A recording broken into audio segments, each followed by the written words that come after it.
22A section మీద పెద్ద ఎత్తున విమర్శలు రావడంతో ప్రభుత్వం వివరణ ఇచ్చింది. రేవంత్ రెడ్డి మాట్లాడారు, వివరణ ఇచ్చారు. రెవెన్యూ శాఖ మంత్రి పొంగులేటి కూడా వివరణ ఇచ్చారు. అధికారులదే తప్పు, సరిచేస్తూ ఉన్నాం తప్పులన్నీ అని కూడా చెప్తూ ఉన్నారు. అయినా కూడా ప్రతిపక్షాలు ఇంకా ఇష్యూ చేస్తూ ఉన్నాయి సార్. ఏంటి సార్ ఈ 22A వివాదం ఎందుకు ఇప్పటికీ క్లోజ్ అవ్వడం లేదు? అంటే ప్రతిపక్షాలు వివాదం చేయడానికి మొదటి కారణం ఏంటంటే ద డిమాండింగ్ పొలిటికల్ అకౌంటబిలిటీ. అంటే పొంగులేటి శ్రీనివాసరెడ్డి రాజీనామా చేయాలని నిన్న మాట్లాడింది కూడా చూశాను. ప్రతిపక్షాల డిమాండ్ సహజంగా ఈ మధ్య ధర్మేంద్ర ప్రధాన్ రాజీనామా తర్వాత దేశంలో పొలిటికల్ అకౌంటబిలిటీ అనే ఒక చర్చ అయింది కనుక, ఇన్ని లక్షలాది మంది ప్రజలకు మనోవేదనకు కారణమైంది కనుక అధికారుల తప్పు అని చెప్పుకొని చేతులు దులుపుకుంటే సరిపోతుందా, పొలిటికల్ అకౌంటబిలిటీ ఏది అని అడుగుతున్నారు. అఫ్కోర్స్ రాజకీయాల్లో పొలిటికల్ అకౌంటబిలిటీ అడుగుతారు. అప్పుడు మీరు బీఆర్ఎస్ ప్రభుత్వంలో మీరు రాజీనామా చేశారని వీళ్ళు అంటారు. బట్ ఏదైనా రెవెన్యూ మినిస్టర్ అంగీకరించాడు. అది పొలిటికల్ అకౌంటబిలిటీ, రాజీనామా చేస్తారా చెయ్యరా అనేది పౌరులకు పెద్ద ఆసక్తికరమైన అంశం కాదు. అది రాజకీయ పార్టీలకు ఆసక్తికరమైన అంశం పొలిటికల్ అకౌంటబిలిటీ డిమాండ్ చేయడం అనేది. ఎందుకంటే ప్రతిదాన్ని మనం నీట్ ఎగ్జామ్ ఫెయిల్యూర్తో ఈక్వేట్ చేయలేం కదా. సో బట్ ఏదైనా పొలిటికల్ అకౌంటబిలిటీ అడిగే హక్కు ప్రతిపక్షానికి ఉంటుంది. అధికార పార్టీ స్పందించిన దాన్ని బట్టి ప్రజాభిప్రాయం ఏర్పడుతుంది. కానీ దానికన్నా ముఖ్యమైనది ఏంటి అంటే, ఓకే మంత్రి ఒక మాట చెప్పారు ఓపెన్గానే, అధికారులు తప్పు చేశారని. నా పాయింట్ ఏంటంటే, నేను నిన్న కూడా మొన్న కూడా మాట్లాడాను, అధికారులు తప్పు చేసినప్పుడు వారిపైన చర్యలు ఏవి అని. ఇప్పుడు తప్పు అంటే మామూలు తప్పు కాదు కదా. కొన్ని వేల కుటుంబాలకు నిద్రలేని రాత్రులు చేసింది. కొన్ని వేల కుటుంబాలు, వేలేంది లక్షల కుటుంబాలను ఆశ్చర్యం లేదు. 20 ఏళ్ళుగా 30 ఏళ్ళుగా తాము ఉంటున్న ప్రాంతం ఇల్లు తమది కాదు, ఆ ల్యాండ్ తమది కాదు, అది ప్రభుత్వంది అని. అంటే చాలా సింపుల్ కాదు. ఏదో పాత డేటా అప్లోడ్ చేశారు, కొత్త డేటా అప్లోడ్ ఇంత సింపుల్ కాదు. ఇంత సింపుల్గా కాదు. కొన్ని వేల మందికి కొన్ని వారాల పాటు, నెలల పాటు మనోవేదనకు కారణమైన అంశం ఇది. ఎందుకంటే భూమి ఆస్తి అనేది చాలా చాలా కీలకమైన అంశం. దానిపైన చిన్న అనుమానం వచ్చినా కూడా ప్రజల్లో కలకలం మొదలవుతుంది. అందువల్ల మీకు ఇంత కలకలమైన దానికి కారణమైన అధికారులపైన చర్య తీసుకోకపోతే పొలిటికల్ అకౌంటబిలిటీ పక్క పెట్టండి, అడ్మినిస్ట్రేటివ్ అకౌంటబిలిటీ అని ఉండాలి కదా. అట్లీస్ట్ పొలిటికల్ అకౌంటబిలిటీనే డెమోక్రసీలో డిమాండ్ చేసే రోజులు వచ్చాయి. అలాంటప్పుడు కనీసం అడ్మినిస్ట్రేటివ్ అకౌంటబిలిటీ ఎందుకు ఉండదు?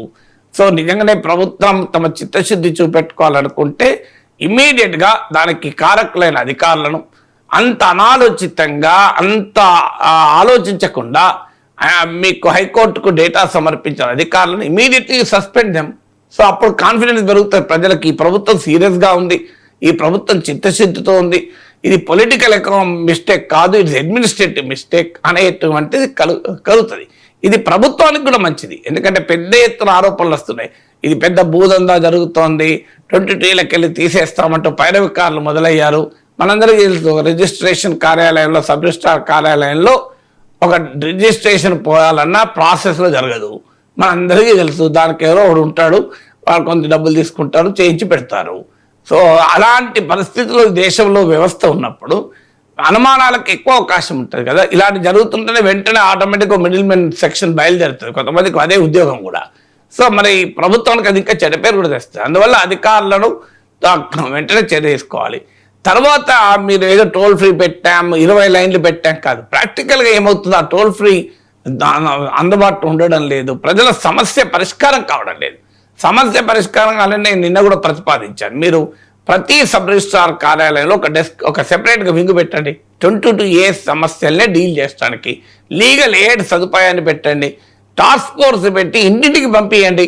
మీ 22A బాధితుల ఇళ్ళకెళ్ళి వాళ్ళ డాక్యుమెంట్ తీసుకొని అవి సరైతే సరిచేసి వెళ్ళండి.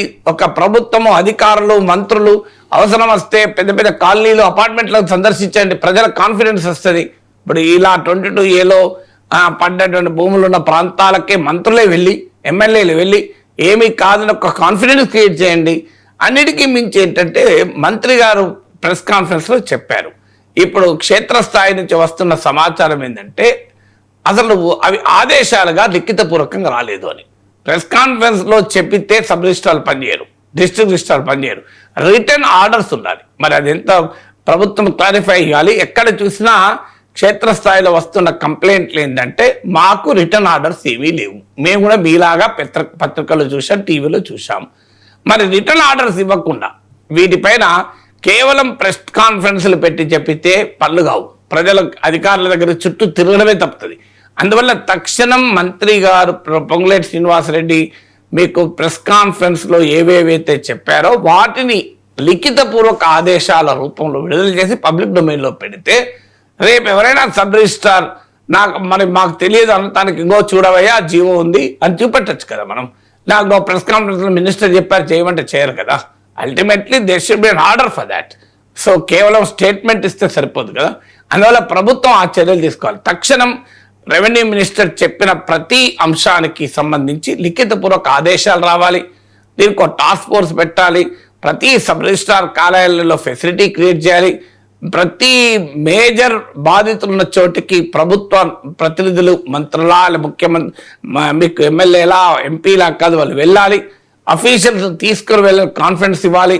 ఆ తప్పు చేసిన అధికారులపైన కఠిన చర్య తీసుకోవాలి. ఇవన్నీ చేస్తే కాన్ఫిడెన్స్ క్రియేట్ అవుతుంది. లేకపోతే నేను నిన్న కూడా చెప్పాను, ఇది చాలా సీరియస్గా కాంగ్రెస్ పార్టీకి ఉనికికే ప్రశ్నార్థకమవుతుంది. ప్రజల్లో తీవ్రమైన వ్యతిరేకత. రాబోయే జిహెచ్ఎంసీ ఎన్నికలు ఉన్నాయి.